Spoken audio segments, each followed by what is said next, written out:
whimsy, joy, freedom.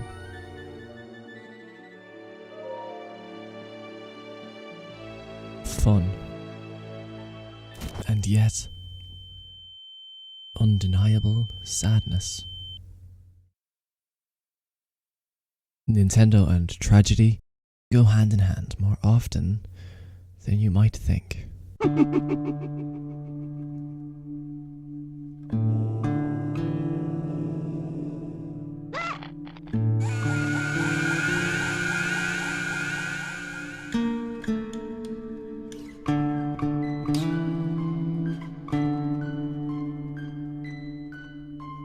They often shroud tales of misfortune and tragedy beneath the veil of a happy-go-lucky, nostalgia-ridden romp through lands of fantasy.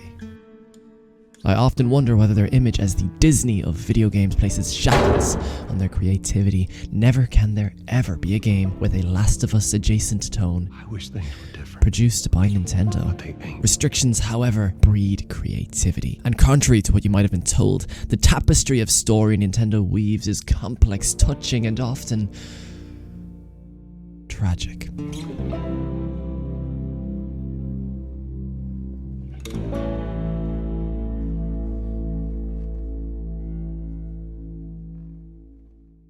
Metroid, to my mind, is special.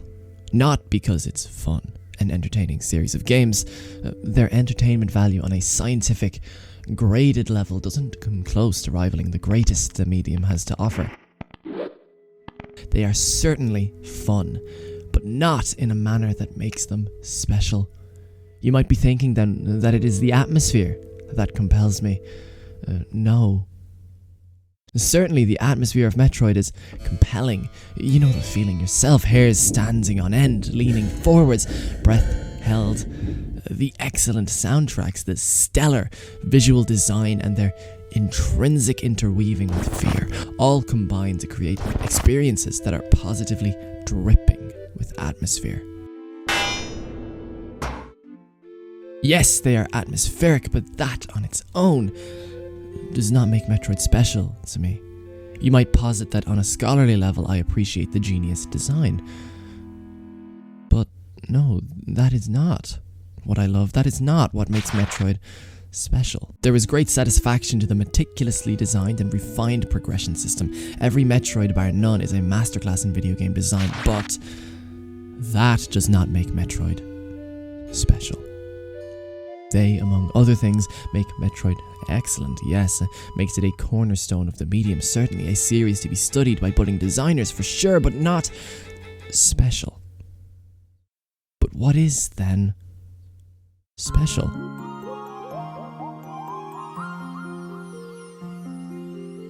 Definitive, generational, unmissable. An experience that you simply cannot skip. An experience that raises the bar, an experience that creates a new barometer for its own medium. Any film, book, or game can be grouped into terrible, bad, good, great, or excellent categories. But then there are the special experiences, the firework displays, the unskippables.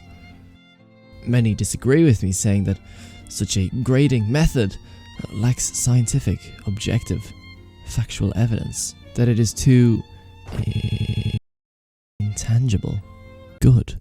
There is no more subjective a medium than that of a video game. Tangibility is boring, uncreative.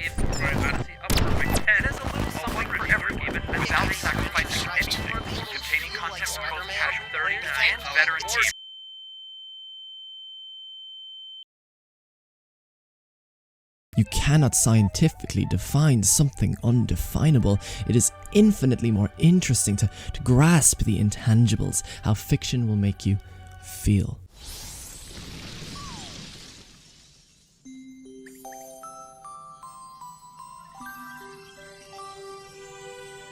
The idea of the intangible X factor making an experience rise head and shoulders above its peers is difficult to explain, because that intangibility is hard to quantify, and yet that only makes it more accurate to my mind.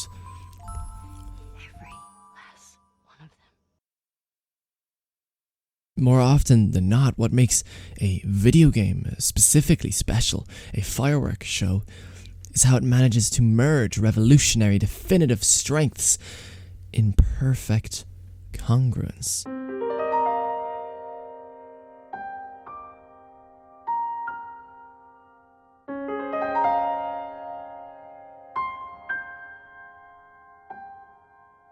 It must capture emotion, a feeling, and then intrinsically link that feeling into the act of playing, experiencing the game and its narrative.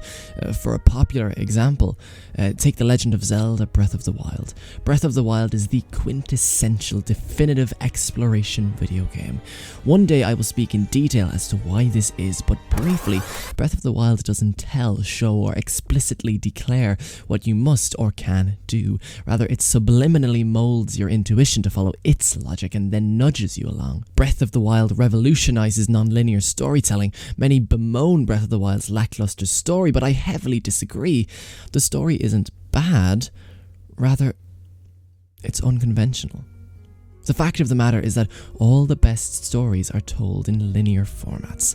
This gives far more freedom, but crucially, far more depth as to what the writers can achieve. See The Last of Us, Persona, Final Fantasy. Non-linear games like Minecraft, Super Mario 64, or the original Mega Man simply refused to tell a deep story. Often non-linear games had beginnings and ends, if even. Breath of the Wild was the very first non-linear video game to tell a story competently, and managed to even do so satisfactorily. There was character development, growth, and an overarching narrative that gripped me to the very end. In the moment, Breath of the Wild's story may indeed feel disjointed, disparate memories you collect across the map, but it is in totality, in retrospect, that one can appreciate the scope of the achievement. Breath of the Wild's story is really a collection of short stories. Stories one can watch in any order, and yet they all interweave and make sense in the end. And after viewing them all, your mind puts these jigsaw pieces together for you, and all of a sudden, you glimpse the entire picture, and it is glorious. Breath of the Wild captures pure emotion, glee, whimsy, wonder, awe, and despite all of that, hopelessness, sadness, guilt, and regret.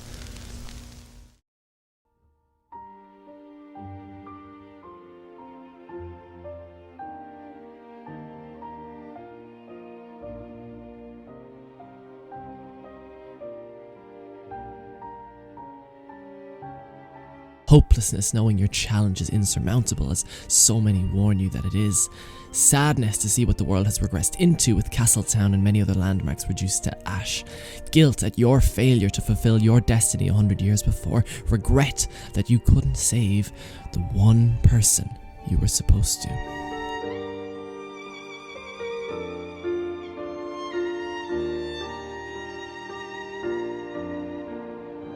Breath of the Wild is revolutionary, it is definitive, and it captures emotion in its purest form. Each of its foundational pillars are fortified with iron, but they would be nothing without that tonally, thematically consistent narrative thread that ties them all together. The perfect congruence. Everything is linked together harmoniously, perfectly, congruently. Your personal goals align with the protagonist's goals. The protagonist's goals aligns with the developer's intended narrative, and the developer's intended narrative aligns with your interests. Definitive gameplay supplements revolutionary story. Story supplements emotion, and all are linked together because the gameplay and the story are both motivated by you. There is perfect alignment. Because you want to save Hyrule, your natural assumption is that you must get stronger. How does one get stronger? Exploration. And what is exploration but the intended gameplay loop? By engaging in this loop, you feel the emotions and experience the story, and none of it is forced down your throat. There is no wrong choice. You are not forced shuttled down paths the developers want you to go down. You make your own path, and those paths you make are perfectly congruent with the overall overarching vision. The game is once again about choice, and you always choose to go down the most compelling paths because it is so perfectly crafted. The gameplay loop complements the theme. The theme's raison d'etre is a freedom of choice to explore, and that by no coincidence, is exactly what you are compelled to do, all on your own. That is the perfect congruence.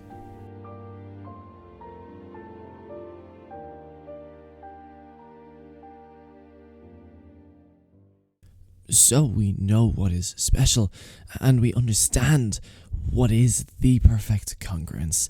And now, finally, I can pinpoint what it is that makes Metroid such a marked series, unique in the Nintendo pantheon, because its perfect congruence, its thread, leaves you reeling. Its thread is the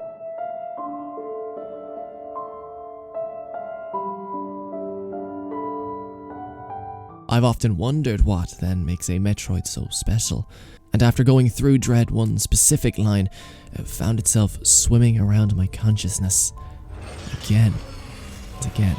The bounty for this mission does not seem appropriate.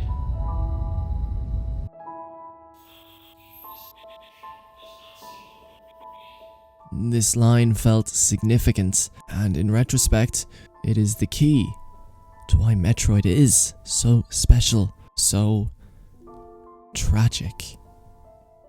The key to its perfect congruence. And of course, it had been staring me dead in the face all this time, so obvious. How had I never seen the one constant, the one link, the key to the overarching theme of Metroid before? The bounty for this mission does not seem appropriate.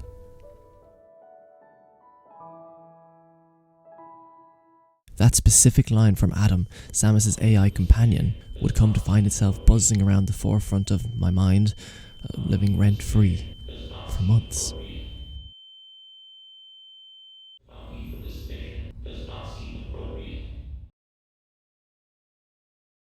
And it isn't like Metroid Dread is so incredibly dull that one seemingly innocuous line would find itself becoming its most memorable moment.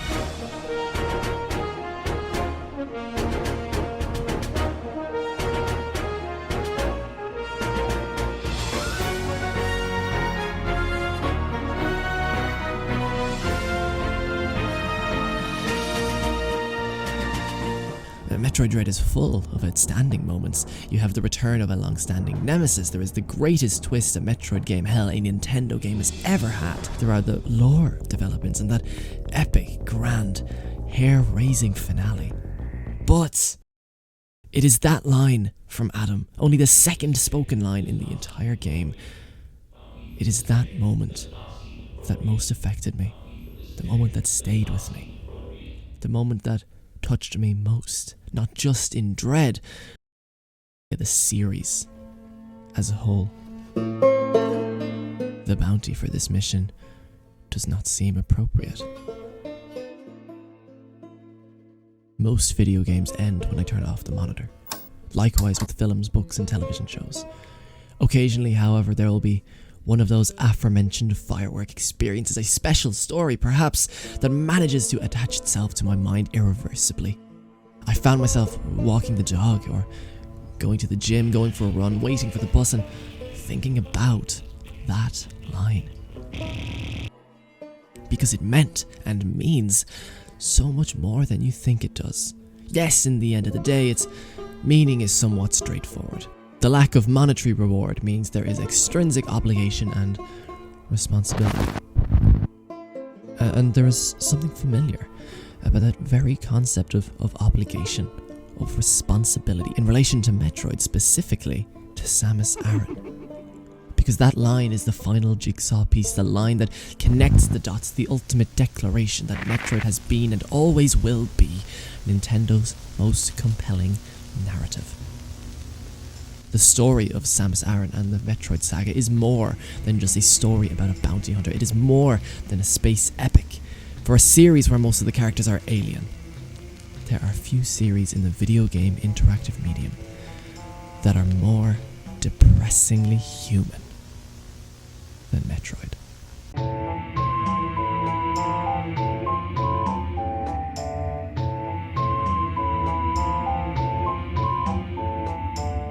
while many design tropes from the early days of the video game medium have stuck around for good reason, there is one trope, one design choice that many argue has no place in the modern day. Perhaps the most vilified creative choice from the late 80s and early 90s is that of the silent protagonist. And yet somehow it has stuck around. In the early days of video game development, the lack of voice acting and or dialogue was not artistic in any way, shape or form. Rather, its absence was due to budgetary and developmental constraints. Gradually, more and more designers found ways to implement narratives and dialogues into their video games, and yet many actively chose not to. Games were toys, after all. It may be the most addictive toy in history, and it's definitely... Gradually, the potential of the video game medium was unearthed. They began telling stories.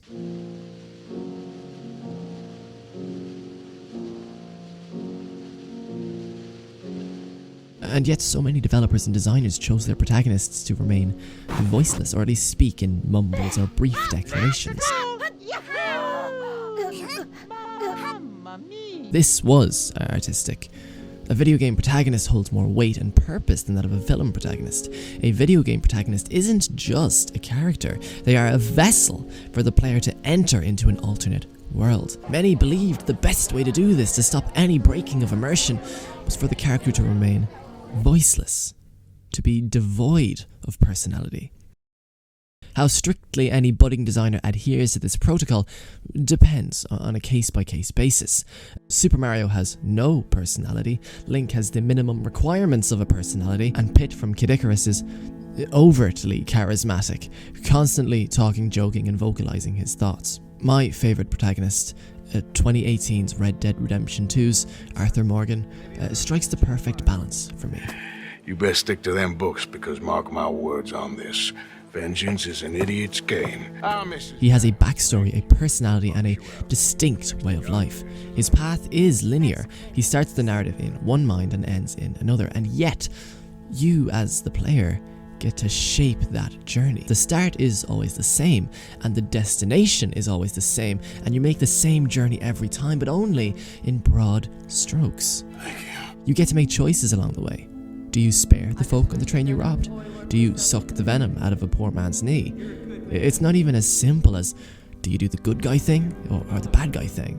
There's nuance. Every player plays the same story, certainly, but no two Arthur Morgans are the same. Arthur Morgan is a person, a character. The best barometer of the strength of a character for me is if I can write about them. Well, what are their personality traits? What are their motivations? If they were to be put in a certain hypothetical situation, could I deduce the outcome? Arthur Morgan ticks every box, and all the same, I connected with him, despite him having a voice. Good boy. Crucially, I wasn't pretending to be any old cowboy in Red Dead Redemption 2. Rather, I was pretending I was a specific cowboy. I was pretending I was Arthur Morgan. Look at us. Out here risking our necks, and for what exactly? I wish things were different. But it weren't us who changed. The idea of role-playing a character and a voiced, personality-driven character are not two mutually exclusive design choices. I personally find the concept of the silent protagonist somewhat infantile and patronizing. I don't need to pretend I'm the protagonist. It doesn't shatter immersion for our protagonist to be a character. Rather, a voiced protagonist with a distinct personality raises the stakes, vastly improves the scope of the story, and introduces the all-too-important humanity into a digital representation of life. Playing Breath of the Wild, I rarely found the immersion to be broken. Once again, the cohesion and congruence of the world made sure of that. However, if there was one thing that threatened to capsize the entire experience for me, it was Link's stubborn refusal to speak. So, spill it, boy. Have the two of you been getting along all right? It's okay, I know. Your silence speaks volume. Okay. Yeah, does it though? Zelda would talk to him, ask him questions, and then just answer them herself. It was bizarre. Be sure to take the time to soothe your mount. That's the only way it will know how you truly feel. Your advice was quite helpful, thank you. The entire thing was just fucking weird. I felt like the one guy in a horror movie who's always screaming at everyone, asking if he's the only person who sees how ridiculous the situation is. Link is not speaking, and everyone else is. I see now why you would be the chosen one. And nobody else in this virtual world thinks it's weird? This was not necessarily a bad choice, but it was contextualized abysmally. The choice to make Link silent could have been excellent if it were contextualized. Perhaps while training as a soldier, there is some kind of vow of silence one must take in order to sidestep the temptation of relationship. Perhaps the first step of the training program Link undertook is to have a procedure take place, a curse, for example, placed upon the boy. Or perhaps there is some superstitious and or religious reason Link doesn't speak. Maybe he was born with a physical affliction that makes it painful or difficult to speak. These are just suggestions, but they improve each encounter 100-fold. The problem isn't the silence itself, but rather its lack of context. Without context for anything, nothing makes sense. Developmental, design-based choices need thematic, tonal, narrative context. Congruence. Or else everything crumbles.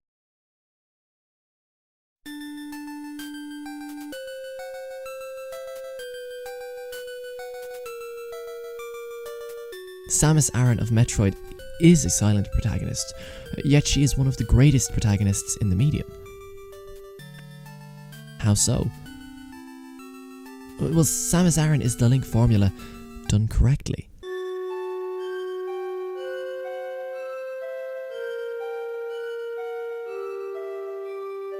There is context as to why Samus doesn't speak. Samus doesn't arbitrarily not speak because it's a quote-unquote video game. She simply does not speak by choice.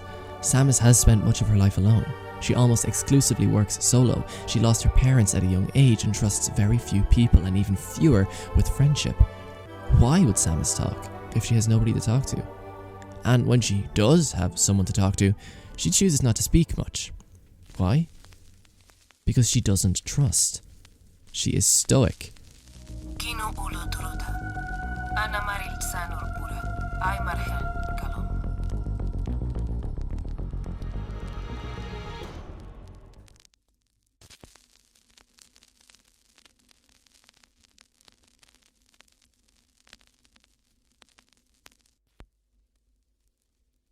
It is not just that she doesn't need anyone, but that she fears needing someone.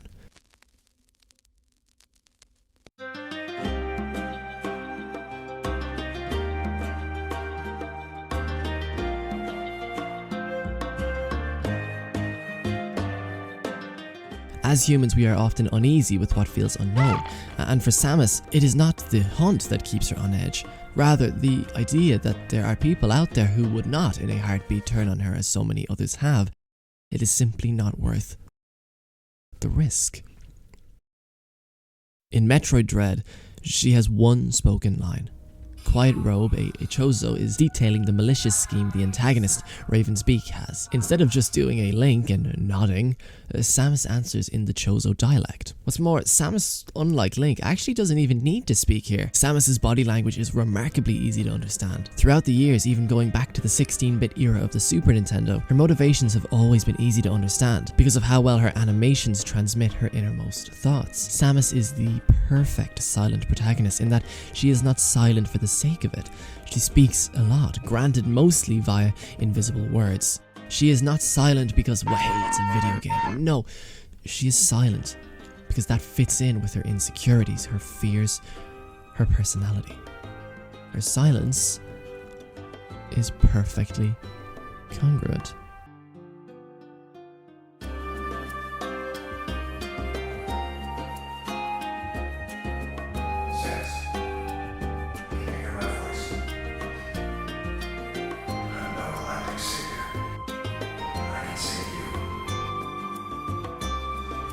Good luck, Samus.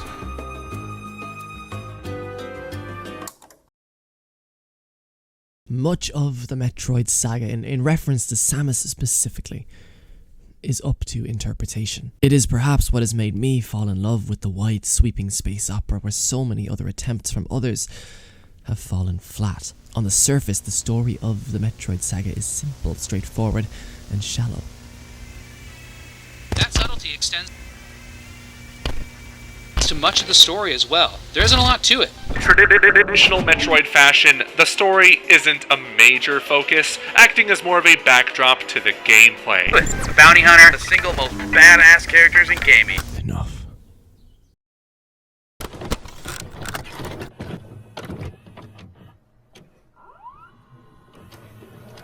And I echoed the sentiment, but then...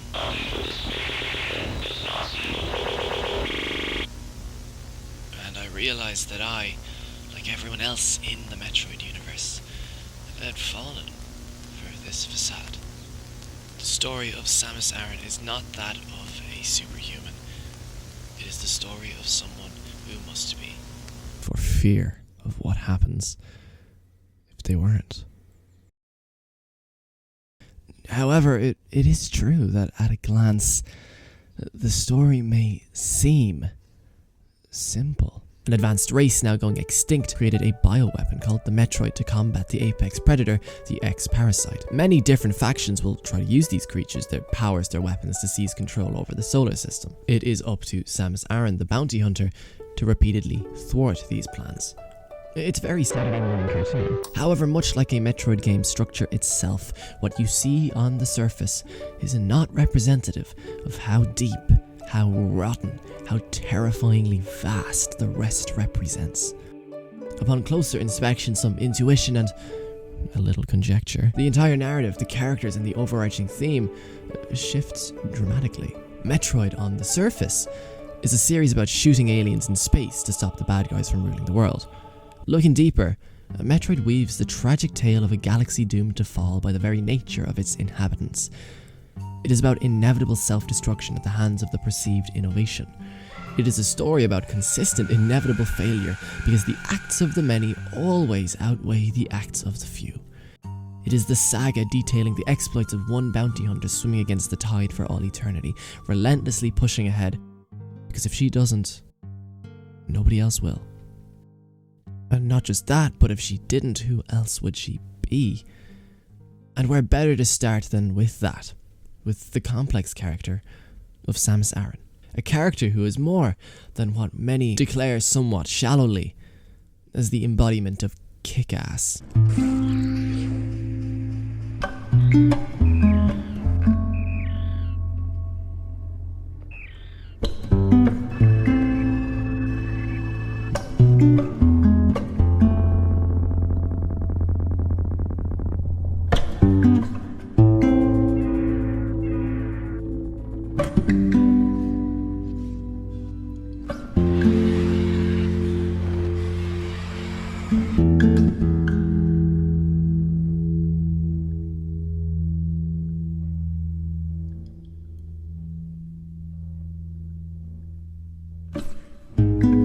One prominent foundational pillar of the Metroid ethos is that of the melancholy, lonely atmosphere.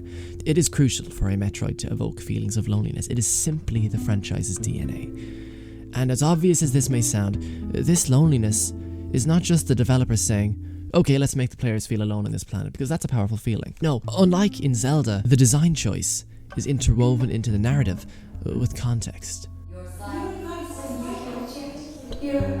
The player feeling lonely, that loneliness is intrinsically linked to the character of Samus.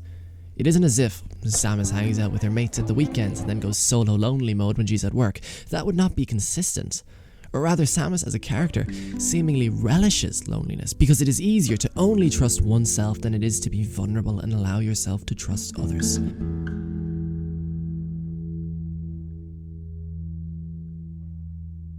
Especially when precedent suggests that to do so is to court death. Feeling alone, the player feeling alone on the various missions Samus goes on is nothing to do with what the developers want you to feel and has everything to do with the way Samus does feel. Samus is lonely, therefore, you should be.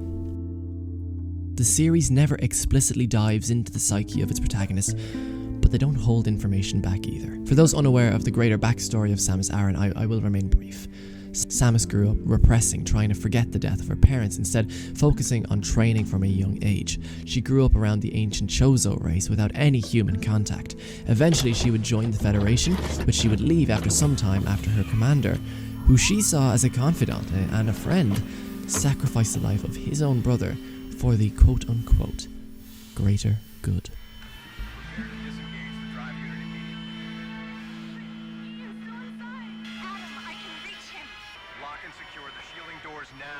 Survival, ruthlessness, the greater good, survival. At this point, Samus went off the grid and became known as a ruthless bounty hunter who worked alone. Many wondered if she was even a living creature, presuming her to be some kind of advanced robot. Samus rarely speaks. She never brings her past back up. She doesn't have anybody she considers a friend. She has no loved ones to confide in. Samus is trust-averse. To trust is to be vulnerable. Friendship requires the lowering of one's guard, and in the world of Metroid, lowering one's guard often leads to death.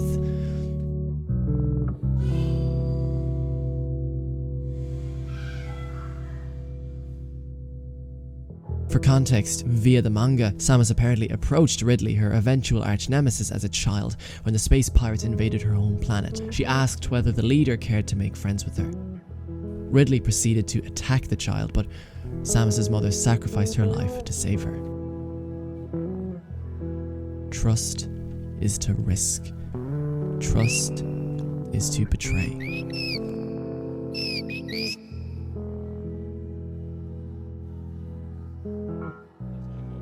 It has even awakened your Metroid powers. I was right to let you live during our first encounter. That one glimpse you showed told me everything. Submit and offer up your power. My plan is the only way to bring order to the galaxy. Fulfill your destiny, Samus. This is an order. Disobedience will not be tolerated.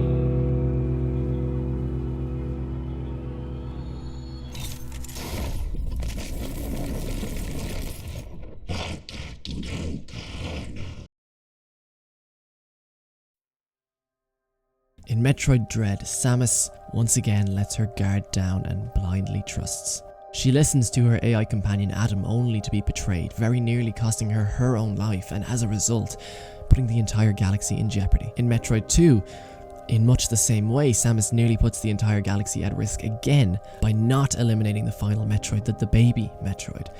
This is an interesting development I will touch on momentarily, but for now, the importance lies in the fact that despite Samus's best efforts to repress her humanity, she often fails. And when Samus gives in to her humanity, it never ends well. To betray is to trust. To trust is to be human. Humanity, we are told, is weakness, and weakness is not compatible with survival. That is the Bible that Samus Aran lives by.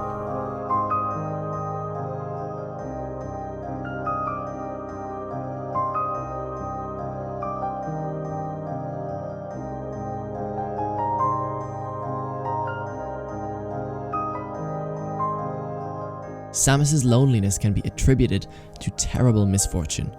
She lost her parents at a young age and grew up with aliens after all. She closes herself off from anyone and everyone. As previously mentioned, she rarely speaks. Instead, as evidenced by Fusion, any dialogue she does have is with herself. What's more, the power suit and its helmet are never removed willingly, even in prologue cutscenes. For example, in Super Metroid, where the events and repercussions of Metroid 2 were discussed, Samus is depicted handing over the baby Metroid to a scientist in her full suit of armor, helmet and all. No face. No emotions. A robotic facade.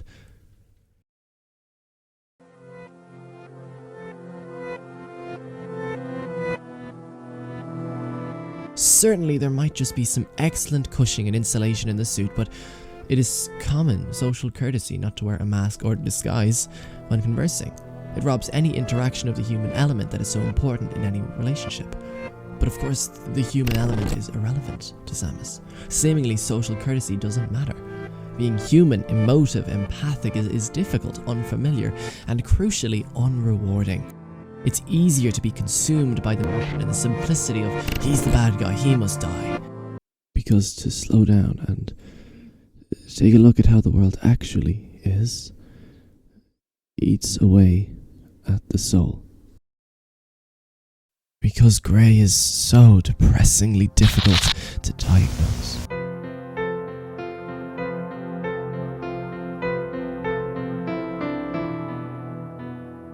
What makes Samus so compelling as a character is that she is brave, moralistic, strong-willed, and deadly. But believe those traits are mutually exclusive with being human, and she believes that humanity is weakness. And rightfully so, her humanity has only ever been costly. Despite this, her humanity shines through against her best efforts. This is first seen in Metroid 2, where she is tasked with wiping out the entire Metroid species. She very nearly succeeds, ruthlessly annihilating the entire race without a second thought, but hesitates when she finds the final Metroid. This one is just a baby. Perhaps it reminds her of herself, an innocent child with no understanding of the greater galactic conflict, a child at the mercy of a mercenary with no qualms about murder. Regardless, Samus spares the child and leaves SR388 with it in tow. This is empathy. This is emotion. This is humanity. And it very nearly becomes her downfall. We don't find out what happened to the pair until Super Metroid, where there is an interesting plot development in the prologue. Samus apparently hands the baby Metroid over to the Federation. Samus apparently hands the baby Metroid over to the Federation. Hands the baby Metroid over to the Federation. Hands the baby Metroid over. Hands the baby Metroid. This is strange for multiple reasons. Samus saved the child out of empathy, and yet ultimately decides to hand it over to the Federation scientists, the people who ordered its execution. Why would Samus save the baby Metroid, only to doom it? I can think of two reasons. First, the less tonally consistent theory is that Samus simply couldn't stomach killing it herself and wanted someone else to do that for her. More likely, to my mind, is the second interpretation, that Samus held these scientists at face value. They just want to run some tests. Everything will be fine.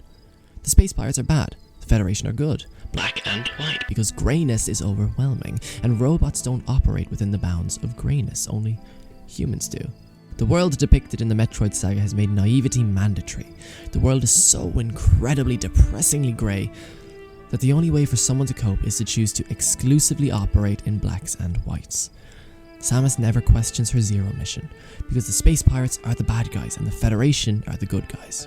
Samus never questions her orders to wipe out the Metroids, a distinctly morally grey set of orders, because, once again, the Federation are the good guys. Throughout Metroid 2, Super Metroid, and especially in Metroid Fusion, the Federation reveal themselves to be no better than the space pirates. The Metroids are only bad if they can't use them. If they can, then nobody else should. By the time we reach Dread, Samus no longer works with the Federation.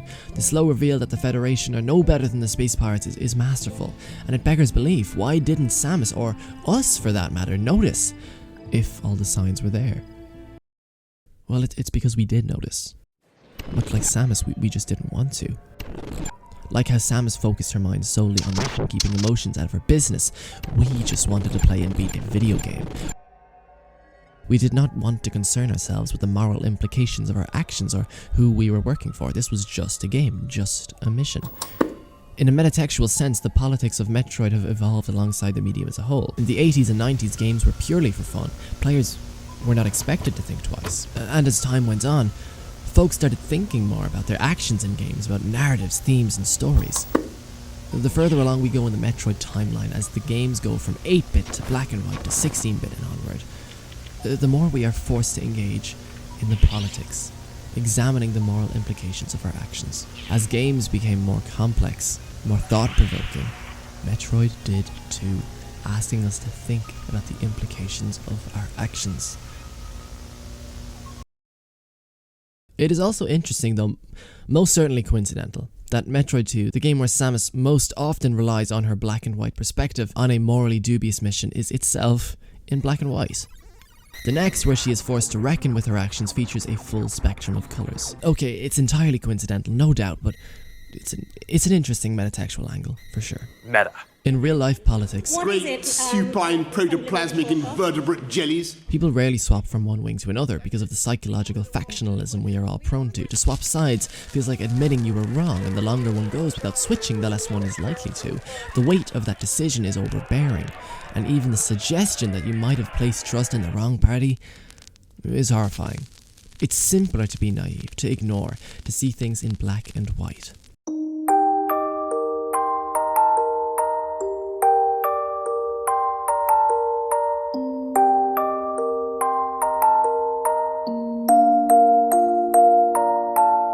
The politics of Metroid are deeply relatable, and Samus being caught in the crossfire, not knowing who or what to believe, discovering that trusting solely in the mission is not enough, is deeply, deeply relatable, and humanizes her.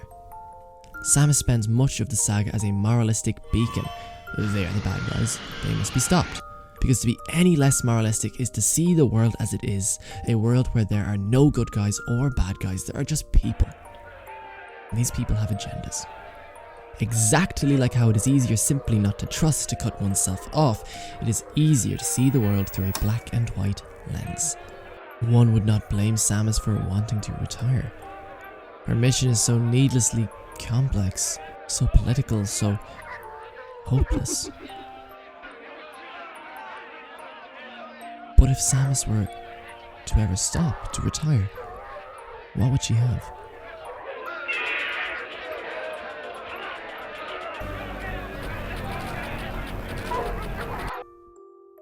Nothing.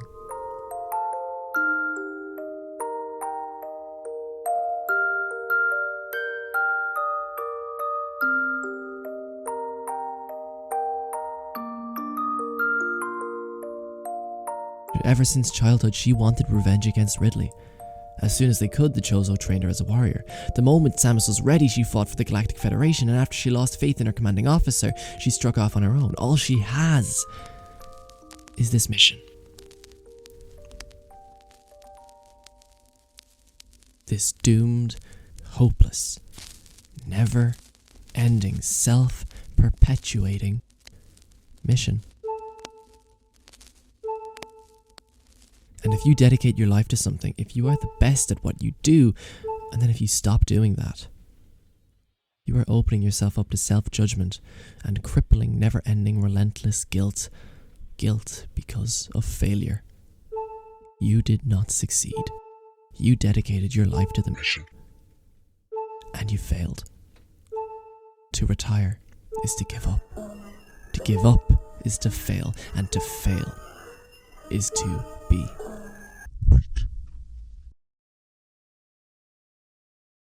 Because what is the Metroid Saga, if not the story of inevitable, repeated, never-ending failure?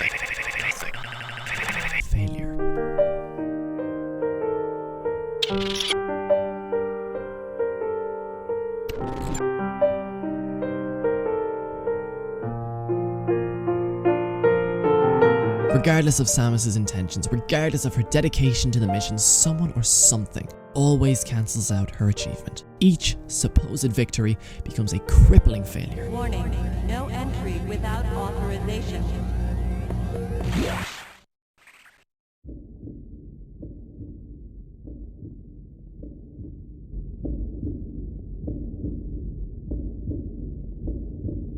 Always.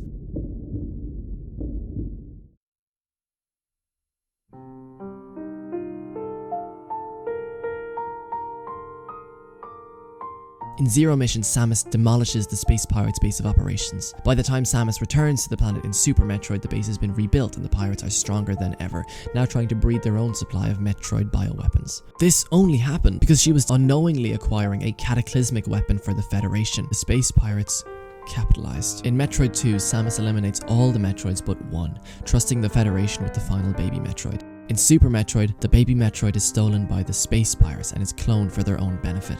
Samus is drawn back in and has to eliminate the Space Pirates and destroy their Metroid clones. The work Samus does in Super Metroid, namely destroying the Space Pirate base, seemingly for good, with it destroying all Metroid clones, is rendered completely futile, because the Federation that Samus had trusted with the care of the baby Metroid had been cloning it themselves anyway.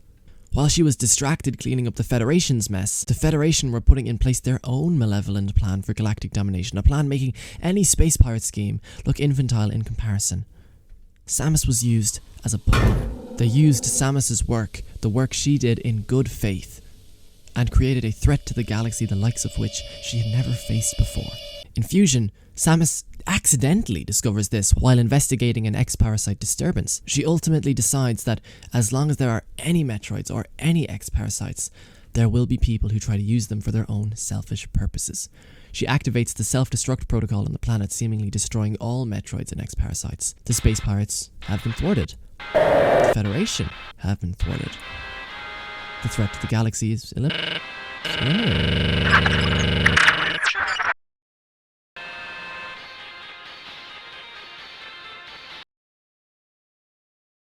Seemingly.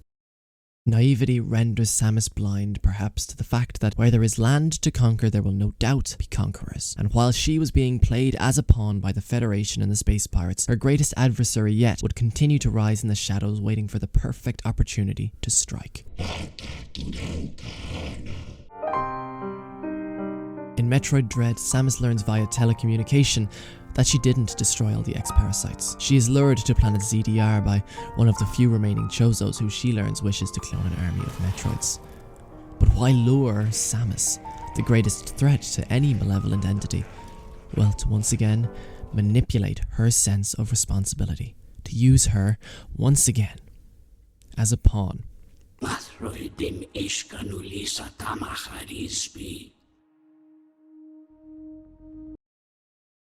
Because of Samus's Metroid DNA, she herself is the last Metroid. Samus, by the end of Dread, believes she has finished off the last of the X-Parasites, and perhaps she has.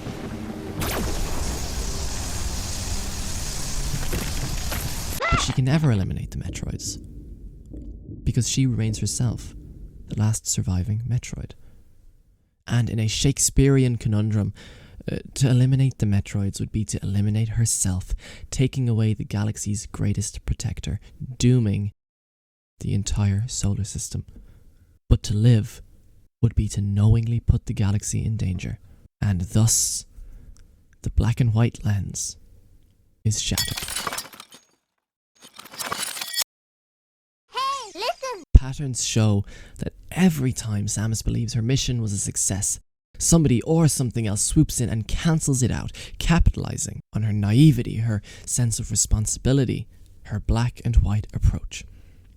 Every problem Samus solves unknowingly creates a new threat that threatens the entire galaxy.